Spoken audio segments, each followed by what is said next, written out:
Hello everyone, welcome back to Jwalpa coaching classes. ये एक और वीडियो है क्लास 10th के लिए। चैप्टर है कार्बन एंड इट्स कंपाउंड। ठीक है, तो आज का हमारा पहला टॉपिक है हाइड्रोकार्बन। ठीक है, देखो हाइड्रोकार्बन क्या होते हैं? ऐसे कंपाउंड्स जो हाइड्रोजन और कार्बन से मिलकर बनते हैं उन्हें हम कहते हैं हाइड्रोकार्बन। ठीक है, जैसे आप स्क्रीन पे देख सकते हैं, ये क्या है? एक हाइड्रोजन और कार्बन से बना हुआ कंपाउंड है।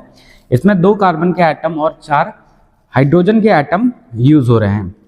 ठीक है, all organic compounds containing hydrogen along with carbon, they are fundamental organic compounds known as parent compounds. ठीक है, देखो जो हाइड्रोजन और कार्बन से मिलके बनने वाले कंपाउंड्स क्या हैं? ये हैं फंडामेंटल ऑर्गेनिक कंपाउंड। ठीक है, मतलब ये जितने भी ऑर्गेनिक कंपाउंड्स होंगे उनके लिए ये पेरेंट कंपाउंड का काम करेंगे। मतलब अगर हमें और भी कंपाउंड्स बनाने हैं तो इनके ही थ्रू बनेंगे, इन्हीं का यूज करके बनेंगे। ठीक है, अच्छा, हाइड्रोकार्बन्स 2 तरीके के हो सकते हैं, ओपन चेन और क्लोज चेन। ओपन चेन में क्या होगा?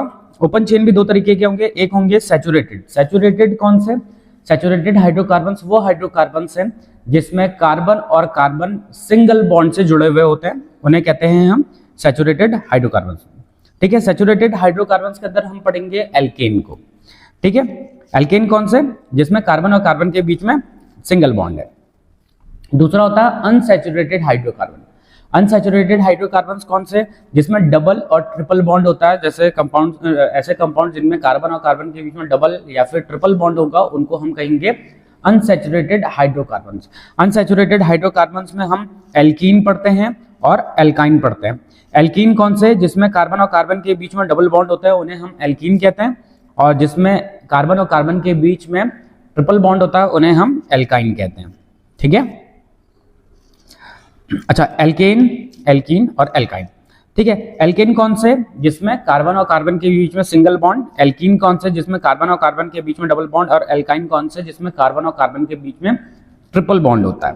ठीक है, अच्छा, इनके जनरल फॉर्मूले, एल्केन के लिए जनरल फॉर्मूला होता है CnH2n+2। ठीक है, तो ये जनरल फॉर्मूला है एल्केन का। अच्छा, वहीं पे एल्कीन का है CnH2n और एल्काइन का होता है CnH2n-2। ठीक है, अच्छा, इसमें देखने वाली बात ये है कि यहाँ पे जो n है ये क्या रिप्रेजेंट कर रहा है? ये नंबर ऑफ कार्बन एटम्स को रिप्रेजेंट करता है यहाँ पे n।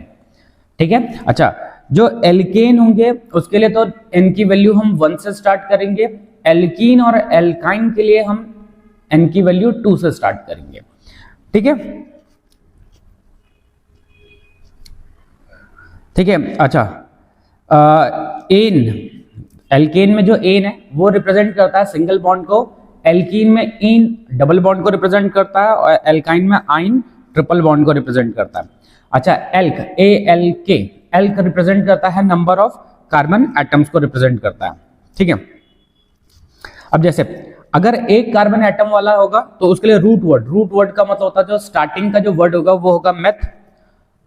2 कार्बन एटम वाला एथ, 3 वाला प्रोप, 4 वाला ब्यूट, 5 कार्बन एटम वाला पेंट होता है। ठीक है, 6 कार्बन एटम वाला हेक्स होता है, 7 कार्बन एटम वाला हेप्ट होता है, 8 कार्बन वाला ऑक्ट होता है, 9 कार्बन वाला नॉन होता है और 10 कार्बन वाला डेक होता है। ठीक है, ये सारे के सारे क्या है? रूट वर्ड्स है। अच्छा, जैसे अगर अल्केन की बात करेंगे तो एन क्या बता रहा है? Single bond. और अगर उसके साथ अगर हम मेथ जोड़ देंगे तो क्या बता रहा है कि एक कार्बन एटम है जिसमें सारे के सारे कार्बन एटम्स मतलब एक ही कार्बन एटम है, उसमें सिंगल बॉन्ड है। अगर वहीं पे अगर हम इन लगा दें और एथ लगा दें, इसका मतलब होता है कि एथ का मतलब 2 कार्बन एटम, इन का मतलब डबल बॉन्ड, मतलब कार्बन एटम के बीच में डबल बॉन्ड होगा। अगर वहीं पे अगर हम प्रोप यूज करें, प्रोप का मतलब होता है 3 कार्बन एटम और इन लगा दें तो इन का मतलब कार्बन और कार्बन के बीच में डबल बॉन्ड। लेकिन ध्यान ये रखना है कि कार्बन और कार्बन के बीच में जो डबल बॉन्ड होगा कि नहीं 2 कार्बन के बीच में होगा, ऐसा नहीं होगा कि सबके बीच में, तो सबके बीच में नहीं लगाना है, किसी भी 2 कार्बन एटम के बीच में डबल बॉन्ड लगाना है। ठीक है, फॉर्मेशन ऑफ हाइड्रोकार्बन। ठीक है, देखो ये मेथ था। मेथ देखो, एक कार्बन एटम वाला है मेथ। ठीक है, अगर इससे हम एक हाइड्रोजन हटा देते हैं, इसमें एक कार्बन एटम और लगा देते हैं और बाकी इसके बॉन्ड बना देते हैं तो ये हो जाता है एथ। ठीक है, इथेन। अगर एथ से अगर हम हाइड्रोजन हटा दें और देखो इस वाले कार्बन एटम का अगर आप देखोगे तो इस कार्बन एटम के कितने बॉन्ड हो रखे हैं, इसके देखो 3 बॉन्ड बने हुए हैं, एक हाइड्रोजन के साथ, एक हाइड्रोजन के साथ, एक कार्बन के साथ। जो दूसरा कार्बन है उसके भी 3 बॉन्ड बने हुए हैं, एक इस हाइड्रोजन के साथ, एक इस हाइड्रोजन के साथ, एक इस कार्बन के साथ। मतलब टोटल कितने बॉन्ड बना सकता है कार्बन टोटल 4 बॉन्ड बना सकता है। मतलब अभी भी इनके एक एक बॉन्ड क्या है, बच रखे हैं। अगर इनके एक एक बॉन्ड बचे हुए हैं तो ये क्या करेंगे, ये आपस में अपने इलेक्ट्रॉन को शेयर करेंगे और वहां पे बना देंगे डबल बॉन्ड। देखो जैसे यहाँ पे बन गया है डबल बॉन्ड, तो ये हो जाएगा इथीन। क्या हो जाएगा ये, इथीन। ये था इथेन, ठीक है, सिंगल बॉन्ड, कार्बन और कार्बन के बीच में सिंगल बॉन्ड था इथेन। अगर कार्बन और कार्बन के बीच में डबल बॉन्ड हो गया बेटा तो ये हो गया इथीन, ठीक है। अच्छा, अगर वहीं पे देखो जैसे ये वाला हाइड्रोजन हमने हटा देते हैं, ठीक है, तो इनके बीच में एक डबल बॉन्ड बनेगा तो ये हो जाएगा इथीन।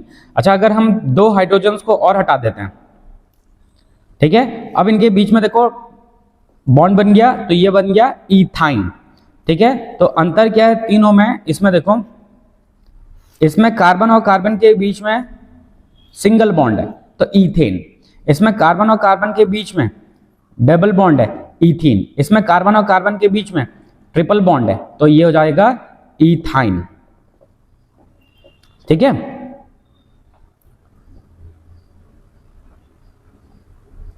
ठीक है, तो चलिए सैचुरेटेड हाइड्रोकार्बन्स जिसमें हम एल्केन्स इनके बारे में स्टडी करते हैं।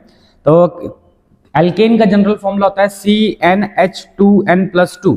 देखो ये देखो CnH2n+2, यहाँ पे n क्या रिप्रेजेंट कर रहा है, n रिप्रेजेंट कर रहा है नंबर ऑफ कार्बन एटम्स को रिप्रेजेंट कर रहा है, ठीक है। जैसे अगर हम n की वैल्यू 1 रख दें इस फॉर्मूले में, अगर मैं n की वैल्यू बेटा देखो अगर मैं इस फॉर्मूले में अगर n की वैल्यू को 1 रख दो, देखो n की वैल्यू 1 रखेंगे ये जाएगा C1H2 × 1 + 2, तो ओवरऑल हो जाएगा C4, क्या जाएगा CH4, सॉरी क्या हो जाएगा CH4। तो CH4 है, ये है मीथेन, क्या है ये मीथेन। अब इसका स्ट्रक्चर बनाएंगे तो देखो इसका स्ट्रक्चर कैसा बनेगा, इस तरीके से बनेगा, कार्बन है,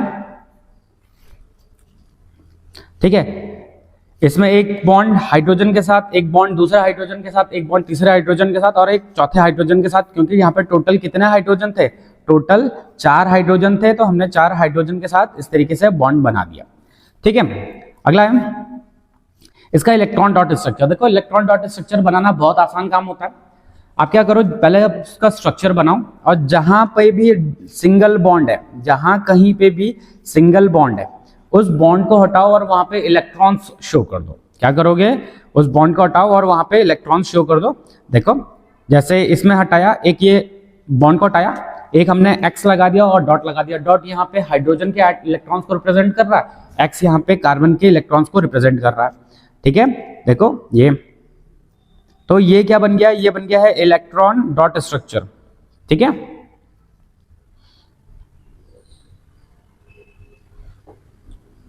ठीक है, तो देखो इस तरीके से कुछ बनता है इनका स्ट्रक्चर। अगर हम n की वैल्यू 2 रख दें, ठीक है, तो n की वैल्यू 2 रखेंगे तो इनके बीच में सिंगल बॉन्ड बनेगा। और ये क्या है, ये किस चीज का स्ट्रक्चर बना रहे हैं हम, ये देखो 2 वाला है तो 2 वाला होता है एथ और सिंगल बॉन्ड है और यहां से हमने एन निकालना है तो ये हो जाएगा इथेन। क्या हो जाएगा ये इथेन। तो इथेन का स्ट्रक्चर बनाते हैं। देखो जितने भी कार्बन के बॉन्ड बच रखे हैं, देखो इसने एक कार्बन के साथ तो बॉन्ड बना ही रखा था, ये देखो इसने एक कार्बन के साथ बॉन्ड बना ही रखा था। अब इनके अलावा जितने भी बॉन्ड बचेंगे वहां पे क्या लगा दो आप, हाइड्रोजन लगा दो। देखो जैसे इस तरीके से हाइड्रोजन लगाए, ठीक है। इसका भी इलेक्ट्रॉन डॉट स्ट्रक्चर बनाना है तो ये बॉन्ड हटा के वहां पे क्रॉस और डॉट लगा दो, ठीक है। अगर हम n की वैल्यू 3 रखेंगे तो n की वैल्यू 3 रखने पे क्या होता है, प्रोपेन, ये इसका इलेक्ट्रॉन डॉट स्ट्रक्चर हो गया, ठीक है। तो ये तो अच्छा, अगर n की वैल्यू 4 रखेंगे तो ये हो जाएगा ब्यूटेन, ठीक है। तो और ये इसका इलेक्ट्रॉन डॉट स्ट्रक्चर हो गया।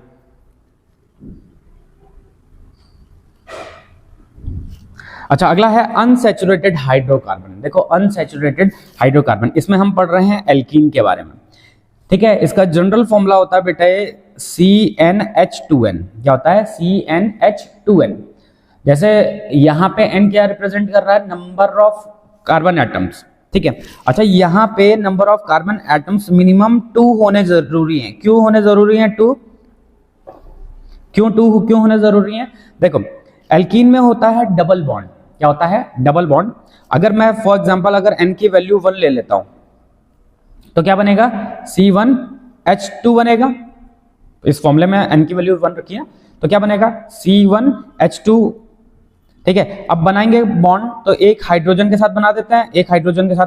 तो देखो हाइड्रोजन के तो बॉन्ड पूरे हो जा रहे हैं लेकिन कार्बन के बॉन्ड पूरे नहीं हो पा रहे हैं। क्यों? क्योंकि कार्बन टोटल कितने बॉन्ड बनाता है? कार्बन टोटल 4 बॉन्ड बनाता है और यहां पे देखोगे तो कार्बन के सिर्फ 2 ही बॉन्ड बने हुए हैं और कार्बन हाइड्रोजन के साथ डबल बॉन्ड नहीं बना सकता। ठीक है, ठीक है, इसलिए n की वैल्यू हम 2 से स्टार्ट करते हैं। ठीक है, ठीक है, तो यही चीज बता रहा है इसमें भी। तो मीथीन एग्जिस्ट नहीं करता। क्वेश्चन आएगा भैया कि व्हाई मीथीन डज नॉट एग्जिस्ट। आप सिंपली लिखोगे कि एल्कीन में कार्बन और कार्बन के बीच में, मतलब एल्कीन में कार्बन और कार्बन के बीच में डबल बॉन्ड होता है और अगर एक ही कार्बन होगा तो वो डबल बॉन्ड किसके साथ बनाएगा? हाइड्रोजन के साथ नहीं बनाता। ठीक है, तो इसका स्ट्रक्चर कुछ ऐसे ही बनाएगा जैसे अभी सीख चुके हैं वैसे ही है। ठीक है, अच्छा इलेक्ट्रॉन डॉट स्ट्रक्चर बनाना बहुत आसान काम है। देखो इलेक्ट्रॉन डॉट स्ट्रक्चर बनाने के लिए क्या करेंगे? हम एक बॉन्ड को हटाएंगे और वहां पे इलेक्ट्रॉन्स लगाएंगे। ठीक है,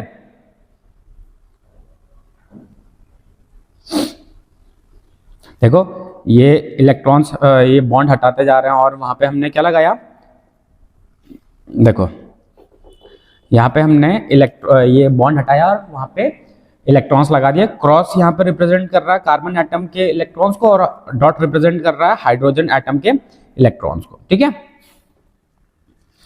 अच्छा अगर n की वैल्यू 3 रखेंगे तो क्या बनता है? प्रोपीन। अच्छा प्रोपीन में देखो क्या, कार्बन और कार्बन के बीच में डबल बॉन्ड बनाना लेकिन सभी के बीच में नहीं बनाना है। अब क्यों नहीं बनाना है सभी के बीच में? पहले ये समझा देता हूं मैं आपको कि सभी के बीच में क्यों नहीं बनाएंगे। अगर n की वैल्यू 2 रखेंगे तो H की वैल्यू 6 हो जाएगी। अब देखो क्या, कार्बन कार्बन कार्बन। ठीक है, फॉर एग्जांपल आपने क्या किया? आपने डबल बॉन्ड बना दिया, बाई चांस से डबल बॉन्ड बना दिया। अब हमें यहाँ पे हाइड्रोजन लगाने हैं कितने? टोटल हमें 6 हाइड्रोजन लगाने हैं। अब 6 हाइड्रोजन देखते हैं। कार्बन, इस वाले कार्बन के कितने बॉन्ड्स खाली हैं? इसके 2 बॉन्ड खाली हैं तो वहां पे हमने 2 हाइड्रोजन लगा दिए। अच्छा ये बीच में जो रखा हुआ है इस हाइड्रोजन के, इस कार्बन के कितने बॉन्ड खाली हैं? इसका एक भी बॉन्ड खाली नहीं है। अच्छा जो ये लास्ट में रखा हुआ है इसके कितने बॉन्ड खाली हैं? इसके 2 बॉन्ड खाली हैं। देखो टोटल हाइड्रोजन कितने बचे, कितने लग रखे हैं? 4 लगे हुए, तब भी कितने बच गए? 2 बच गए।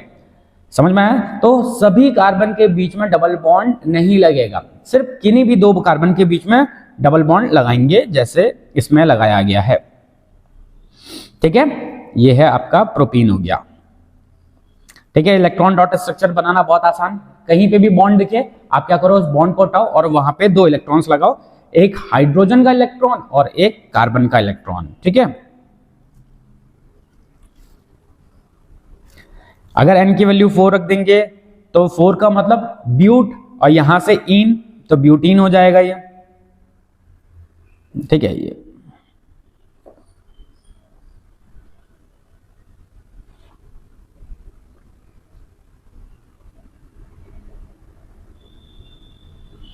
अच्छा अब दूसरा अनसैचुरेटेड हाइड्रोकार्बन जो कि है एल्काइन, इसका जनरल फॉर्मूला होता है CnH2n-2। ठीक है, तो इसमें भी सेम वही कंडीशन है कि यहाँ पे मिनिमम नंबर ऑफ कार्बन कितने होने चाहिए? 2 होने चाहिए। क्यों? क्योंकि भैया सेम वैसे ही कंडीशन, अगर मैं इसमें फॉर्मूला के हिसाब से n की वैल्यू पुट कर दूं 1 तो कितना बनेगा? C1H0 आएगा, मतलब सिर्फ एक ही कार्बन है। अब एक ही सिंगल कार्बन कंपाउंड तो नहीं बनाएगा ना, समझ रहे हो? तो इसीलिए मिनिमम नंबर ऑफ कार्बन कितने होने चाहिए? 2। ठीक है, और कार्बन के बीच में क्या होगा? ट्रिपल बॉन्ड बनेगा बेटे। क्या बनेगा? ट्रिपल बॉन्ड बनेगा। ठीक है, इसका इलेक्ट्रॉन डॉट स्ट्रक्चर भी वैसे ही बनेगा। एक बॉन्ड हटाना है तो कितने इलेक्ट्रॉन्स लगाने हैं? 2। अगर आप 2 बॉन्ड हटाओगे तो 4 इलेक्ट्रॉन लगाओगे, अगर आप 3 बॉन्ड हटाओगे तो 6 इलेक्ट्रॉन्स लगाओगे। ठीक है,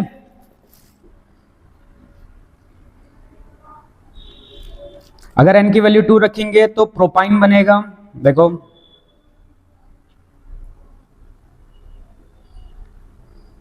ठीक है, इलेक्ट्रॉन डॉट स्ट्रक्चर बना दिया।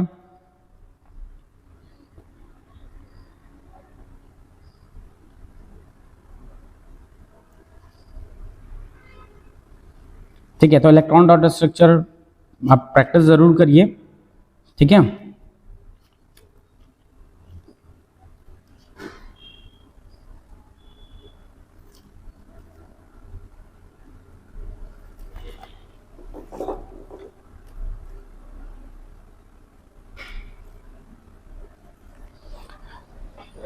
ठीक है, तो आज के इस वीडियो में हम इतना ही करेंगे, नए वीडियो में मिलेंगे नए टॉपिक के साथ, तब तक बने रहिए ज्वालवा कोचिंग क्लासेस के साथ।